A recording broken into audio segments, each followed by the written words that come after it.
Anda mungkin ingin tahu di mana sisa-sisa 12 rasul Kristus sekarang. Jenazah semua rasul, kecuali Yudas Iskariot, disimpan dan dihormati oleh orang-orang Kristen awal. Satu-satunya gereja yang melestarikan sisa-sisanya dari kekristenan awal sampai sekarang adalah Gereja Katolik.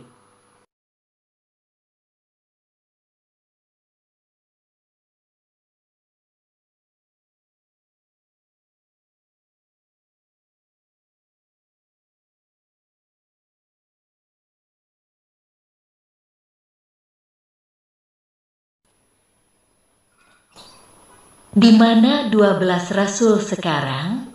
Pertanyaan ini sangatlah menarik, karena mereka adalah saksi utama tentang kebangkitan Yesus Kristus. Mereka pula yang telah melihat Dia, berbicara dengan Dia, makan dan minum bersama Dia, dan di dalam kisah Thomas yang diceritakan bahwa Thomas sendirilah yang menyentuh tubuh kemuliaannya. Dan kemudian Kristus mengutus para rasulnya tersebut dari tanah Galilea dan Yehuda dan ke dunia untuk mengajar semua bangsa. Jadi, di mana para rasul sekarang? Selama 100 tahun terakhir, para arkeolog telah mengkonfirmasi lokasi makam Santo Petrus, Paulus, dan Yohanes. Sekitar tahun 64, Santo Petrus disalibkan dengan kepala di bawah di Sirkus atau Arena Nero di Bukit Vatikan. Orang-orang Katolik menemukan tubuhnya dan menguburkannya di pemakaman terdekat. Sekitar tahun 326 Kaisar Konstantinus meratakan apa yang tersisa dari arena dan bukit, dan mendirikan sebuah basilika besar dengan altar tinggi yang ditempatkan di atas makam Santo Petrus. Tetapi setelah berabad-abad restorasi dan rekonstruksi, lokasi makam menjadi hilang. Tradisi meyakini sepenuhnya bahwa relikui Petrus terletak di bawah altar tinggi yang ada di basilikanya, tetapi selama berabad-abad belum ada yang mengetahuinya secara pasti. Pada tahun 1939, di saat para pekerja sedang menggali makam untuk Paus Pius ke-11 di gua-gua di bawah Santo Petrus, ketika salah satu dari mereka merasa sekopnya mendapatkan material lain yang bukan tanah. Dengan menyorotkan senter melalui lubang itu, para pekerja melihat bagian dalam mausoleum abad kedua. Eksplorasi lebih lanjut mengungkapkan bahwa seluruh makam Romawi yang oleh Konstantinus ditutupi dan diawetkan dengan sempurna. Tepat di bawah altar tinggi Santo Petrus, para arkeolog menemukan sebuah makam sederhana yang berisi relik seorang lelaki tua yang kuat, serta goresan di dinding makam yang ternyata adalah tulisan doa dan pujian yang mengindikasikan Santo Petrus, serta adanya sebuah prasasti Yunani yang berbunyi, Petrus ada di dalam. Setelah bertahun-tahun belajar, Beato Paus Paulus ke-6 menyatakan pada tahun 1968 bahwa relik di makam itu adalah relik Santo Petrus. Menurut tradisi, Santo Paulus dipenggal pada hari yang sama ketika Santo Petrus disalibkan. Konstantinus tidak melupakan Santo Paulus. Ia membangun sebuah basilika di atas makam Rasul di Via Ostia.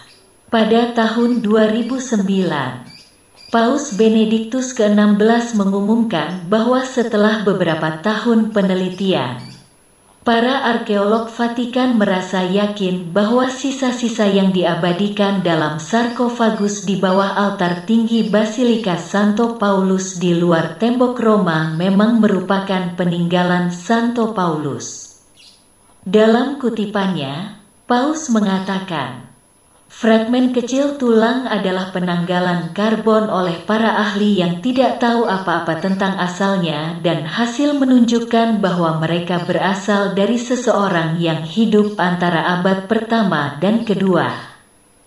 Hal ini memberi ketegasan yang tak terbantahkan bahwa ini adalah sisa-sisa kehidupan Rasul Paulus.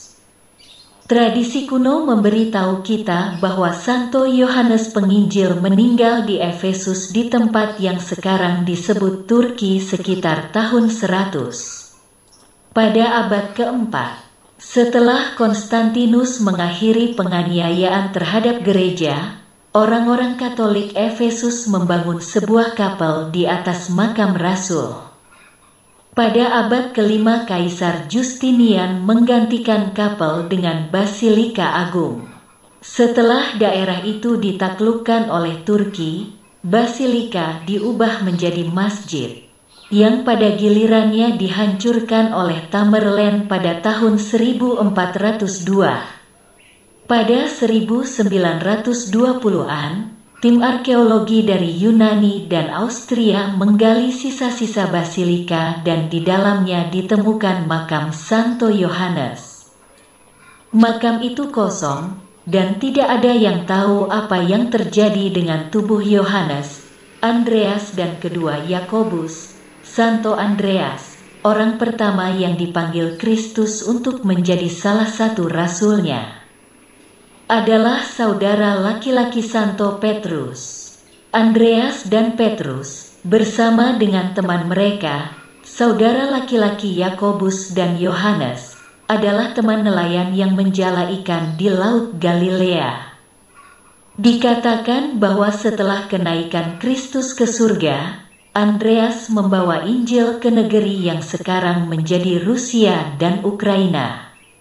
Kemudian, di usia tuanya, ia melakukan perjalanan ke Yunani, di mana ia menjadi martir di kota Patras. Orang Katolik setempat memakamkannya di sana, tetapi pada tahun 357 sebagian besar reliknya dipindahkan ke Konstantinopel. Pada tahun 1204 tentara salib Italia menjarah kapel Santo Andreas dan membawa reliknya ke Amalfi, di mana relik itu tetap ada sampai hari ini.